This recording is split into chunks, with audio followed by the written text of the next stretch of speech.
اللهم صل وسلم وبارك عليك يا رسول الله. ازيكم عاملين ايه؟ يا رب تكونوا بخير. كل سنه وانتم طيبين، وربنا يعود رمضان علينا بالخير والبركات يا رب. وكل سنه وكل حبايبكم في خير وسعاده. آه انا كنت جايبه شويه طماطم من فتره، من حوالي اسبوع كده، ونسيتهم بصراحه في التلاجة. فقلت بقى اسبكهم علشان رمضان بيسهل علينا كتير.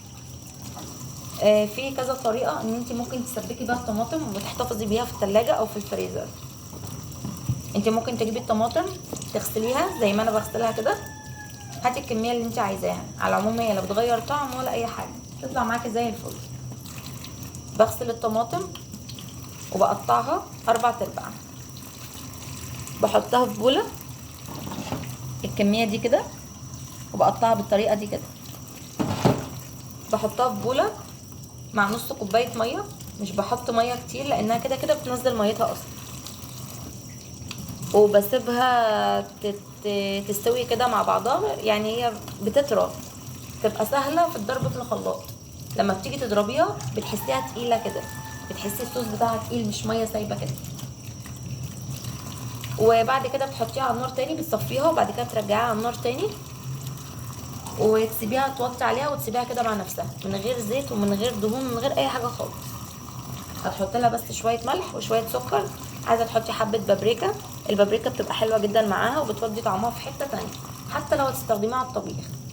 في ناس مش بتحب طعمها، بس هي والله حلوه جدا. البابريكا المدخنه بتخلي تديها لون حلو وبتديها تست حلو قوي. والطماطم على فكره بتنفع وبتنجز جدا، الطماطم المسبكه دي طريقه انا قلت لكم عليها. بتسيبوها تبرد وبعد كده بتقوموا رايحين معبيينها في اكياس وحاطينها في الفريزر.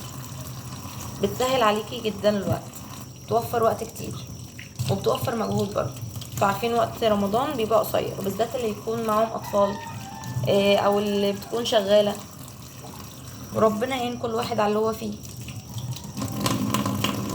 في طريقه تانية انا بقطعها بنفس الطريقه كده، وبعد كده بخلطها في الخلاط وبصفيها وبعينها كده. ده طبعا لو ما عندكيش وقت ان انت تعملي حاجه، وانا النهارده هعملها بالطريقه دي. هقطعها وبعد كده اخلطها في الخلاط واصفيها واعينها في اكياس كده جاهزه. بطلع على قد الطبخ.